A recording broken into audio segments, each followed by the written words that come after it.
Kesina banani nikavuma hiyo. Mwanamwezi. Hebu tufika mwanamwezi ndio mwanamwezi kwa nini? Wamama bale kuja. Kama mlungi ndio kwa. Ila kwa ndio.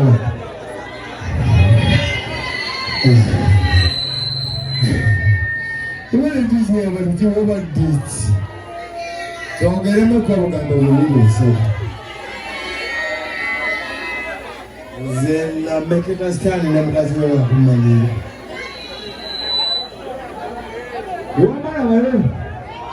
When I'm going to go, I'm going to go.